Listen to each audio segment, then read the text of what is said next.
भारतीय इतिहास बीपीएससी द्वारा पूछे गए प्राचीन भारत के संपूर्ण प्रश्न उत्तर को देखेंगे इस वीडियो में। तो आइए शुरू करते हैं बिना देरी किए हुए। पहला प्रश्न है, भारत में पशुपालन एवं कृषि के प्राचीनतम साक्ष्य प्राप्त हुए हैं। कहाँ से प्राप्त हुए हैं? इसका सही उत्तर हो जाएगा मेहरगढ़ से प्राप्त हुए हैं।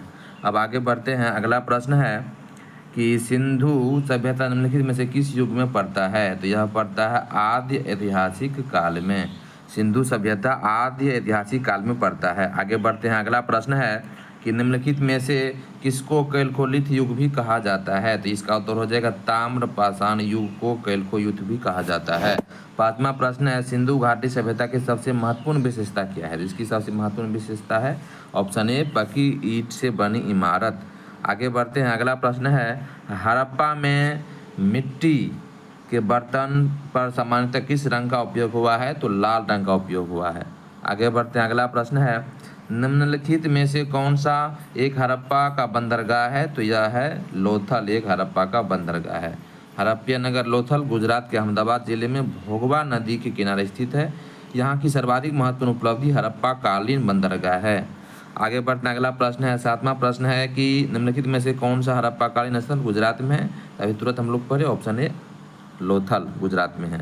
आगे बढ़ते हैं। अगला प्रश्न है कि बोग जकोई का महत्व इसलिए है कि ऑप्शन इस करेक्ट उत्तर को सीधा देखेंगे कि वहाँ जो भी लेख प्राप्त हुए हैं उनमें वैदिक देवी एवं देवताओं का वर्णन मिलता है। आठवां प्रश्न निम्न में से किस हड़प्पा कालीन स्तर से टेराकोटा का हल प्राप्त हुआ है? जिसका उत्तर हो जाएगा बनावली से टेराकोटा का हल प्राप्त हुआ है। आगे बढ़ते हैं। अगला प्रश्न है कि निम्न में से किस हड़प्पन नगर में जुते हुए खेतों के निशान मिले हैं? तो इसका राइट उत्तर हो जाएगा ऑप्शन ए कालीबंगा में। 12 नंबर में प्रसिद्ध 10 राजाओं का युद्ध किस नदी के तट पर लड़ा गया था? इसका उत्तर हो जाएगा ऑप्शन डी परशुनी नदी के तट पर। 10 राज युद्ध 10 राजाओं का युद्ध परशुनी नदी वर्तमान में रावी के तट पर लड़ा गया था। इसमें भारतों के राजा सुदास ने 10 राजाओं के एक संघ को हराया। इस संघ में आर्यों के प्रमुख जन अनु, दुह, यदु, पुरु, तुर्वसु तथा 5 लघु जनजातियों का समूह सम्मिलित था, जिसके पुरोहित विश्वामित्र थे। अब आगे बढ़ते हैं। अगला प्रश्न है कि ऋग्वेद का कौन सा मंडल पूर्णतः सोम को समर्पित है? इसका उत्तर हो जाएगा 9वां मंडल। 9वां मंडल पूर्णतः सोम को समर्पित है। अब है 10वां प्रश्न, निम्नलिखित में से कौन सा हड़प्पा और मोहनजोदड़ो के उत्खनन से संबंधित नहीं थे? तो इसमें जो है डॉक्टर आर डी बनर्जी थे, के एन दीक्षित भी थे। इसके ऑप्शन को आगे देखते हैं, इधर है। उसके बाद है एम एस वत्स भी थे, अर्थात बी ए स्मिथ नहीं थे। अब आगे बढ़ते हैं। अगला प्रश्न है कि ऋग्वेद संहिता का 9वां मंडल पूर्णतः किसको समर्पित है? उत्तर हो जाएगा सोम और इसके पेय का नामकृत देवता। 18वां प्रश्न, महावीर जैन की मृत्यु निम्नलिखित में से किस नगर में हुई थी? तो यह हुई थी पावापुरी में। 15वां है कि गायत्री मंत्र किस पुस्तक में मिलता है? तो यह मिलता है ऋग्वेद में। भगवान महावीर का प्रथम शिष्य कौन था? तो जामाली। भगवान महावीर का प्रथम शिष्य जामाली था। आगे बढ़ते हैं। अगला प्रश्न है कि निम्न में से किस भारतीय दर्शन ने परमाणु सिद्धांत का प्रतिपादन किया था? तो यह किया था वैशेषिक ने। वैशेषिक दर्शन के अनुसार सृष्टि का निर्माण अणु से हुआ है। महर्षि कणाद इस दर्शन के प्रवर्तक थे। अब आगे बढ़ते हैं। अगला प्रश्न है कि महावीर स्वामी का जन्म कहाँ हुआ था? तो इसका जन्म कहाँ हुआ था महावीर स्वामी का जन्म? तो कुंडग्राम में महावीर स्वामी का जन्म हुआ था, ऑप्शन है। 20वां निम्नलिखित में से कौन सबसे पूर्वकालिक जैन ग्रंथ कहलाता है? तो 14 पूर्व जो है सबसे पूर्वकालिक जैन ग्रंथ कहलाता है। 21वां प्रश्न है कि महात्मा बुद्ध ने अपना पहला धर्मचक्र परिवर्तन किस स्थान पर दिया था? तो यह दिया था सारनाथ में। महात्मा बुद्ध ने अपना पहला धर्मचक्र परिवर्तन किस स्थान पर दिया था? सारनाथ में दिया था। अगला प्रश्न है कि निम्नलिखित में से कौन सी बात बौद्ध धर्म तथा जैन धर्म में समान नहीं है? इसका उत्तर हो जाएगा आत्मदमन। आत्मदमन जो है दोनों में समान नहीं है। बाकी अहिंसा दोनों में है, वेदों की प्रति उदासीनता दोनों में है, रीति व रिवाजों को अस्वीकृति दोनों में है। गौतम बुद्ध ने मध्यम मार्ग का उपदेश दिया। वे मोक्ष के लिए कठोर साधना एवं काया क्लेश में विश्वास नहीं रखते थे। इसके विपरीत महावीर स्वामी ने मोक्ष प्राप्ति के लिए घोर तपस्या तथा शरीर त्याग को आवश्यक बताया था। अब अगला प्रश्न है कि महात्मा बुद्ध का महापरिनिर्वाण कहाँ हुआ था? तो यह हुआ था कुशीनगर में। महात्मा बुद्ध का महापरिनिर्वाण कुशीनगर में हुआ था। अगला प्रश्न है कि बोध गया में बोधि वृक्ष अपने वंश की इस पीढ़ी का है। किस पीढ़ी का है? तो यह जो है पंचम पीढ़ी का है। पंचम पीढ़ी का है। महाबोधि मंदिर स्थित वर्तमान बोधि वृक्ष वह नहीं है जिसके नीचे बैठकर महात्मा बुद्ध ने ज्ञान प्राप्त किया था। हैंसोंग के अनुसार उस मूल वृक्ष को 7वीं शताब्दी में सम्राट शशांक ने नष्ट कर दिया। इसके बाद इस स्थान पर 2 और वृक्ष रोपित हुए और नष्ट हुए।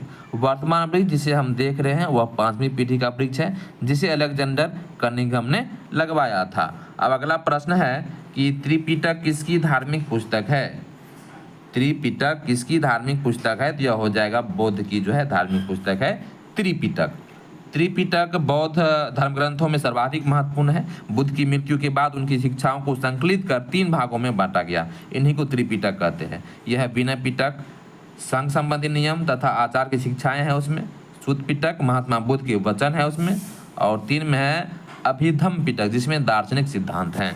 अब आगे बढ़ते हैं। अगला प्रश्न है कि बराबर की गुफाओं का उपयोग किसके आश्रय गृह के लिए रूप में किया गया था? तो आजीविकों के लिए किया गया था।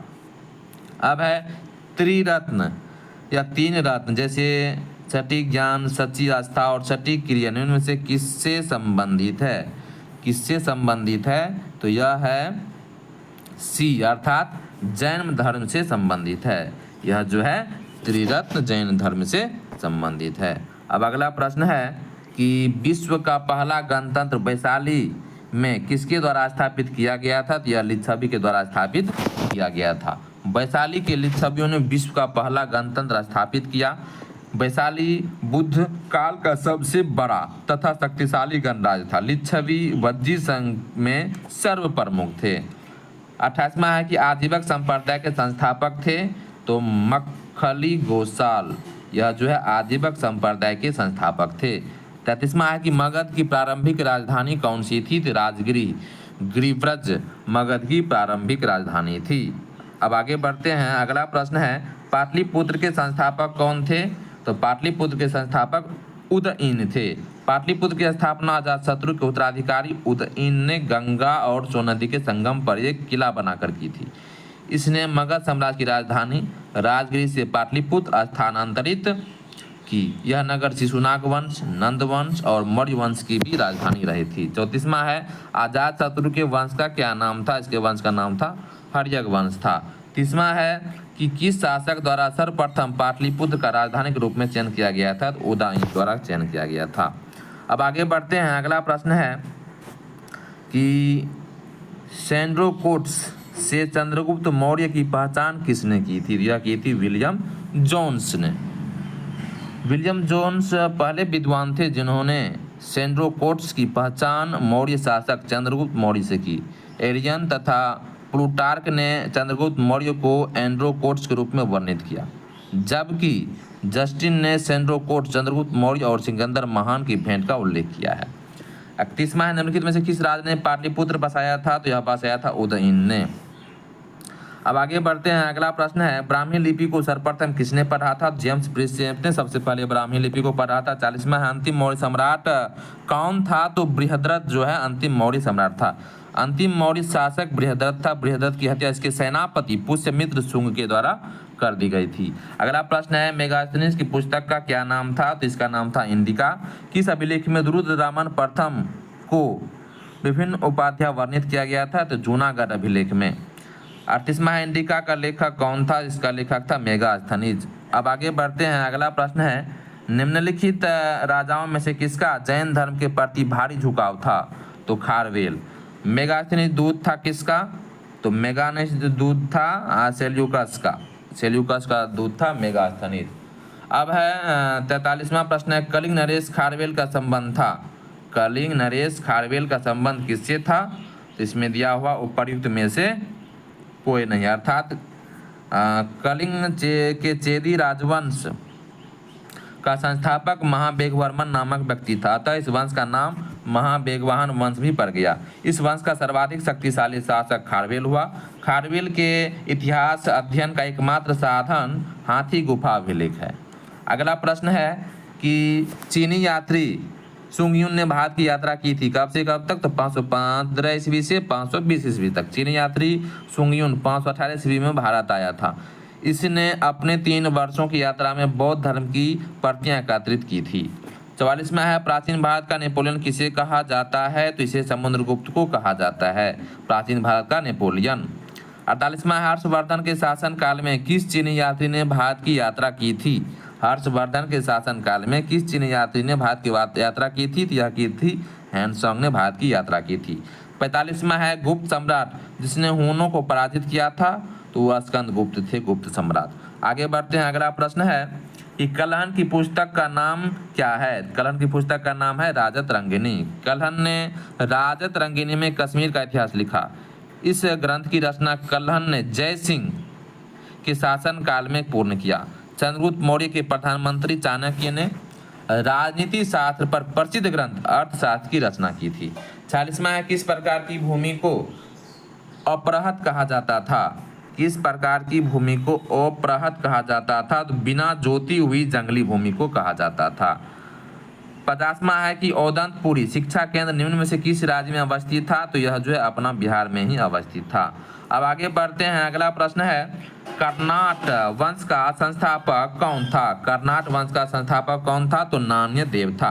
कर्नाट वंश का संस्थापक नान्यदेव थे 1097-98 ईस्वी के आसपास। वे एक महान योद्धा थे। नान्यदेव ने कनिट की राजधानी सिमरावगढ़ बनाया। कर्नाटक का वंश का शासनकाल 1097 से 1325 ईस्वी मिथिला का स्वर्ण युग कहलाता है यह। 5वां है कि प्रथम बौद्ध संगीति के अध्यक्ष कौन थे, जिसका अध्यक्ष थे महाकश्यप। अगला प्रश्न है कर्नाटक वंश का अंतिम शासक कौन था। अंतिम शासक था हरि सिंह। कर्नाटक वंश का अंतिम शासक हरि सिंह था। भगवान बुद्ध के महापरिनिर्वाण के बाद पहली बौद्ध संगीति हुई थी कहाँ पर, तो राजगिरी यानी कि राजगीर में। 53वां है किस काल में अछूत की अवधारणा स्पष्ट रूप से उद्धृत हुई थी। धर्मशास्त्र के समय में। आगे बढ़ते हैं, अगला है कि बुद्ध के जीवन की 4 महत्वपूर्ण घटनाओं और उससे संबंध 4 स्थानों का उल्लेख है। यह 2 स्तंभ 1 और 2 है, आपको इसका सुमेलन करना है। इसका उत्तर दिया हुआ है ऑप्शन सी, यानी कि 1 का हो जाएगा जन्म का हो जाएगा लुम्बिनी में। उसके बाद है 2 का 2 है, यानी कि ज्ञान प्राप्ति बोध गया में हुआ था। 3 का 1 है प्रथम प्रवचन जो है सारनाथ में दिया था, और निधन जो है इसका कुशीनगर में हो गया था। 54वां है कनिष्क के शासनकाल में बौद्ध सभा किस नगर में आयोजित की गई थी, तो यह जो है कश्मीर में किया गया था कनिष्क के समय में। अब आगे बढ़ते हैं, अगला प्रश्न है बोध गया में किसे ज्ञान प्राप्ति हुई थी। बोध गया में तो गौतम बुद्ध को हुआ था। बोध गया में महाबोधि मंदिर बनाया गया जहां गौतम बुद्ध को ज्ञान प्राप्त हुआ था। नालंदा विश्वविद्यालय की स्थापना का युग था गुप्त शासनकाल में नालंदा विश्वविद्यालय का स्थापना हुआ था। अब आगे बढ़ते हैं, अगला है गौतम बुद्ध को एक देवता का स्थान किस राजा के युग में प्राप्त हुआ था, तो कनिष्क के समय में। नालंदा विश्वविद्यालय किस लिए विश्व प्रसिद्ध था, तो बौद्ध धर्म दर्शन के लिए। आगे बढ़ते हैं, 65वां है मध्यकालीन भारत में मनसबदारी व्यवस्था क्यों लागू की गई थी, यह लागू की गई थी सैनिकों की सुगमता से भर्ती हेतु। अगला है ईसा पूर्व 6वीं सदी में विश्व की प्रथम गणतंत्रात्मक व्यवस्था कहाँ थी, यह थी वैशाली में।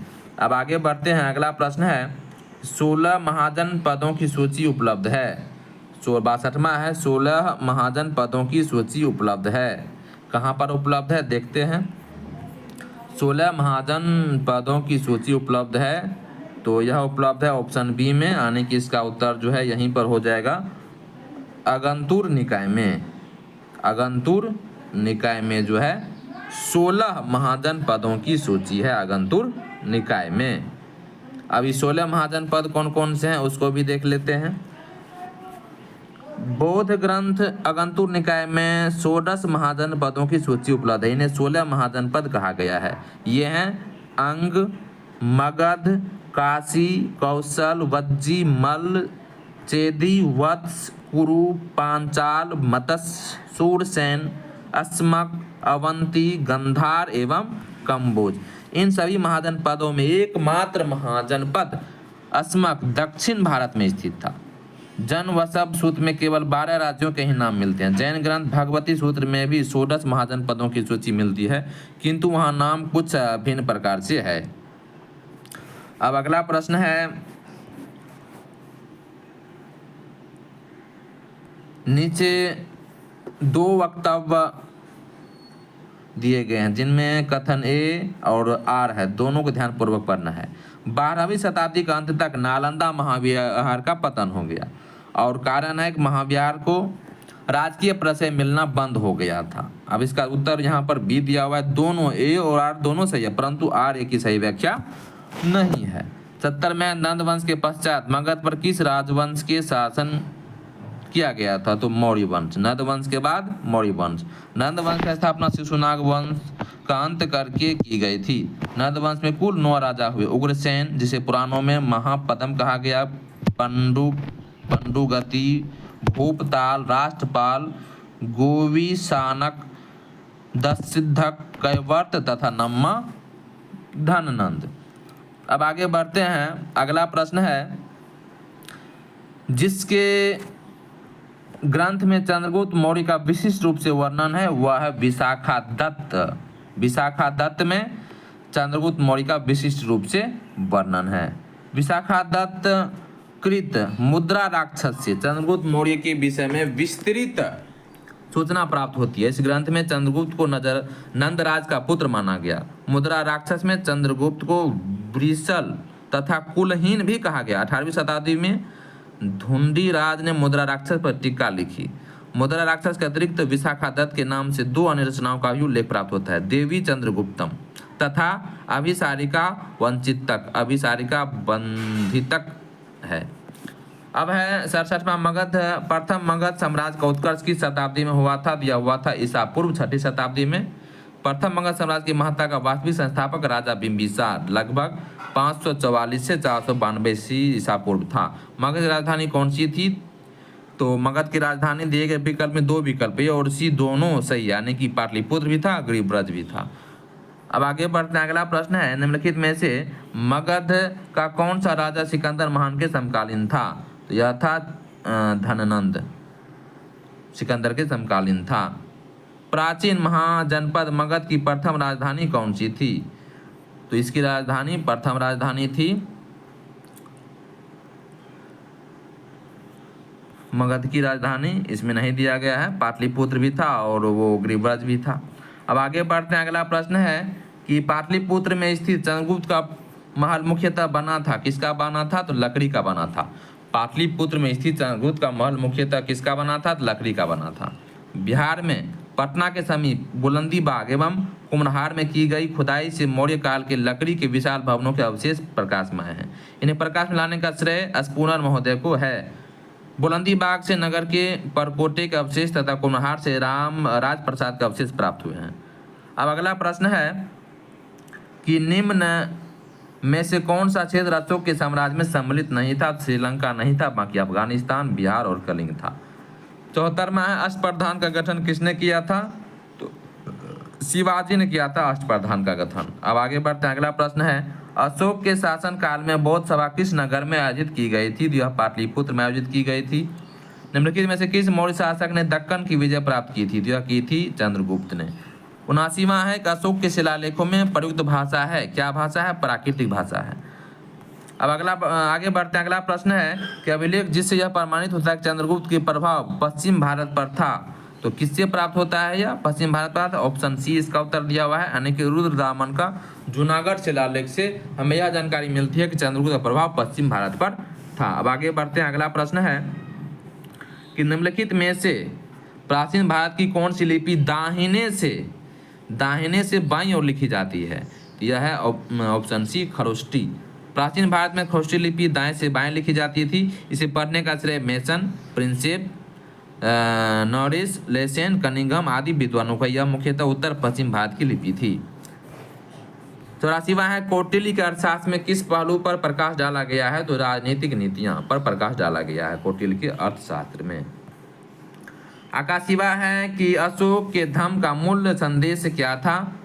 तो ई दिया हुआ, इसमें से कोई नहीं था। अशोक धर्म एक नैतिक संहिता थी। अशोक अपनी दूसरी और सातवीं शिला के माध्यम से संदेश देता है कि कम पाप करना, कल्याण करना, दया दान करना, सत्य बोलना, पवित्रता से रहना, स्वभाव में मधुरता तथा साधुता बनाए रखना। इस प्रकार अशोक धर्म के मूल संदेश में शांति और अहिंसा, बड़ों का सम्मान तथा धार्मिक सहनशीलता नहीं था। अतः सही विकल्प ये हो जाएगा। 85वां प्रश्न है कि कौटिल्य की पुस्तक अर्थशास्त्र किसका वर्णन, तो पढ़ चुके हैं।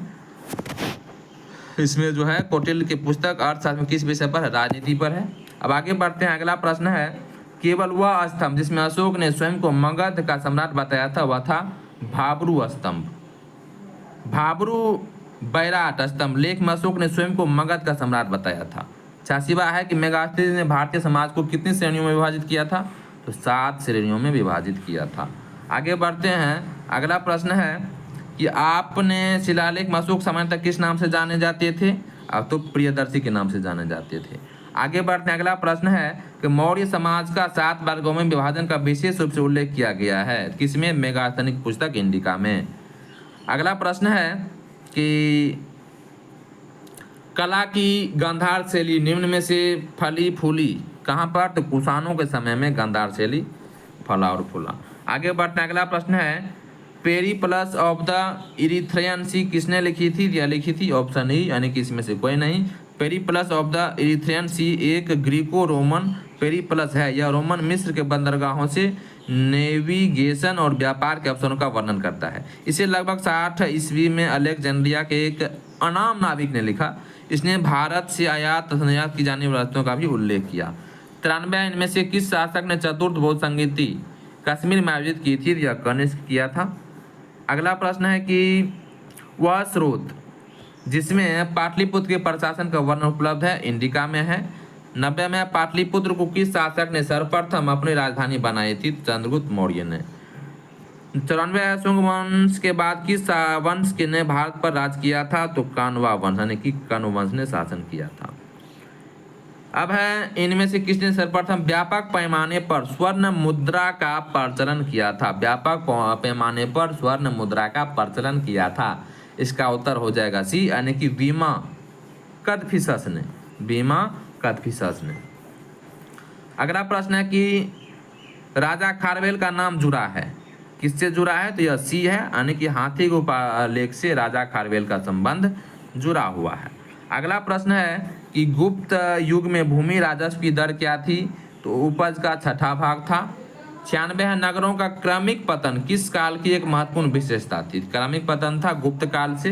100वां प्रश्न है, भागवत संप्रदाय के विकास में किसकी देन अत्याधिक थी, तो गुप्त की देन अत्याधिक थी। अब आगे बढ़ते हैं। अगला प्रश्न है, इनमें से किसने पहली बार यह व्याख्या की थी कि पृथ्वी के अपनी धुरी पर घूमने का प्रतिदिन सूर्योदय एवं सूर्यास्त होता है, तो आर्यभट्ट ने यह बताया था। आर्यभट्ट प्रथम व्यक्ति थे जिन्होंने यह व्याख्या की थी कि पृथ्वी के अपनी धुरी पर घूमने के कारण ही प्रतिदिन सूर्योदय और सूर्यास्त होता है। निम्नलिखित में से कौन सा बंदरगाह गुप्त काल में उत्तर भारतीय व्यापार के लिए उपयोग किया गया था, तो ऑप्शन ई दिया हुआ है। तो गुप्त काल में बंगाल में तामलेपी एक प्रमुख बंदरगाह था, जहां से उत्तर भारत के साथ दक्षिण पूर्व एशिया, चीन, लंका, जावा, सुमात्रा आदि देशों के साथ व्यापार होता था। पश्चिम भारत का प्रमुख बंदरगाह भृगु कच्छ यानी कि भटोज था, जहां से पश्चिम देशों के साथ समुद्री व्यापार होता था। इसके अलावा कल्याण तथा बॉम्बे से भी उत्तर भारतीय व्यापार होता था। आगे बढ़ते हैं। अगला प्रश्न है, इनमें से कौन गुप्त काल में औषधि के क्षेत्र में अपने कार्य के लिए जाने जाते थे, तो ऑप्शन ई इसका उत्तर दिया हुआ है, औषधि के लिए जाने जाते थे। सुसूत्र के शल्य क्रिया का जनक कहा जाता है, या काशी के रहने वाले थे। इनका काल लगभग 600 ईसा पूर्व माना जाता है। 106 में चीनी यात्री इत सिंह ने बिहार का भ्रमण किया, लगभग उपरोक्त में से कोई नहीं। अब आगे बढ़ते हैं। अगला प्रश्न है, चीनी यात्री हेनसोंग ने किस विश्वविद्यालय में अध्ययन किया था, तो यह किया था नालंदा में अध्ययन किया था। परिचित चीनी यात्री फाइजान ने किसके शासनकाल में भारत की यात्रा की थी, तो चंद्रगुप्त द्वितीय के शासनकाल में भारत की यात्रा की थी। नालंदा विश्वविद्यालय के संस्थापक कौन थे, तो कुमार गुप्त नालंदा विश्वविद्यालय के संस्थापक थे। अगला प्रश्न है, हेनसोंग की भारत में यात्रा के समय सूती कपड़ों के उत्पादन के लिए सबसे प्रसिद्ध नगर था मथुरा, हेनसोंग के समय में। ताम्रपत्र लेख दर्शाते हैं कि प्राचीन काल में बिहार के राजाओं का संपर्क था जावा सुमात्रा से। ताम्रपत्र लेख दर्शाते हैं कि प्राचीन काल में बिहार के राजाओं का संपर्क था जावा सुमात्रा से। अगला प्रश्न है, कवि बान निवासी था, किस कहाँ का निवासी था? तो पाटलिपुत्र का निवासी था। अब आगे बढ़ते हैं। अगला प्रश्न है कि स्वर्ण भूमि का वह राजा कौन था जिसने नालंदा में एक बौद्ध विहार की स्थापना की तथा उसके रखरखाव हेतु अपने दूत द्वारा देवपाल से 5 गांव दान देने के लिए प्रार्थना की थी? तो यह था बालपुत्र देव। यह कौन था? बालपुत्र देव। 115वां, संगम युग में उरेयूर किसके लिए विख्यात था? तो कपास के व्यापार का महत्वपूर्ण केंद्र था यह। आगे बढ़ते हैं। अगला प्रश्न है, नालंदा विश्वविद्यालय के विनाश के क्या कारण थे? तो मुसलमान। नालंदा विश्वविद्यालय बख्तियार खिलजी के अधीन तुर्क मुस्लिम आक्रमणकारियों द्वारा नष्ट किया गया था। यह भारत में बौद्ध मत के पतन के लिए अंतिम प्रहार के रूप में देखा जाता है। 116वां प्रश्न है, मुद्रा राक्षस का लेखक निम्न में से कौन है? तो यह जो विशाखा दत्त है। आगे बढ़ते हैं। अगला प्रश्न है, खजुराहो मंदिर स्थापत्य के निर्माण के सहयोगी थे? चंदेल के। 117वां, पृथ्वीराज रासो के लेखक कौन थे? चंद बरदाई। 113वां, विक्रमशिला शिक्षा केंद्र के संस्थापक का नाम था धर्मपाल। विक्रमशिला शिक्षा केंद्र के संस्थापक का नाम था धर्मपाल। 118, स्वप्नवासवदत्ता के लेखक हैं भास। स्वप्नवासवदत्ता के लेखक हैं भास। आगे बढ़ते हैं। अगला प्रश्न है, निम्न राजवंश में किसका उल्लेख संगम साहित्य में नहीं हुआ था? तो कदम का नहीं हुआ था, बाकी चेर, चोल और पांड्य का हुआ था। आगे बढ़ते हैं। अगला प्रश्न है कि कुमार संभव महाकाव्य किस कवि ने लिखा? तो यह लिखा था कालिदास ने। कुमार संभव महाकाव्य की रचना महाकवि कालिदास ने की थी। इसमें 17 सर्ग हैं जिसमें प्रकृति चित्रण तथा कार्तिकेय जन्म कथा का वर्णन है। 120वां है, किरातार्जुनीय पुस्तक किसने लिखा था? तो यह लिखा था भारवी ने। चोल काल किसके लिए प्रसिद्ध था? तो यह था ग्राम पंचायत के लिए प्रसिद्ध था चोल काल। उस स्रोत का नाम बतलाएं जो प्राचीन भारत के व्यापारिक मार्गों पर मौन है? तो यह है मिलिंद पन्हु। 125वां है, कौन सा मध्यकालीन भारतीय साम्राज्य व्यापक स्तर पर स्थानीय स्वशासन के लिए प्रसिद्ध था? तो यह था चोल। चोल स्थानीय स्वशासन के लिए प्रसिद्ध था। हर्षचरित नामक पुस्तक किसने लिखी थी? यह बाण भट्ट ने लिखी थी हर्षचरित्र नामक पुस्तक। 126वां प्रश्न है कि दक्षिण भारत के मंदिर के आकर्षक द्वार क्या कहलाते थे? यह कहलाता गोपुरम। दक्षिण भारत के मंदिरों के आकर्षक द्वार क्या कहलाते थे? तो गोपुरम कहलाते थे। चोल वंश का संस्थापक कौन था? तो विजयालय। चोल वंश का संस्थापक कौन था? तो विजयालय था। तो आज के लिए इतना ही। आगे अब जो है मध्यकालीन भारत का इतिहास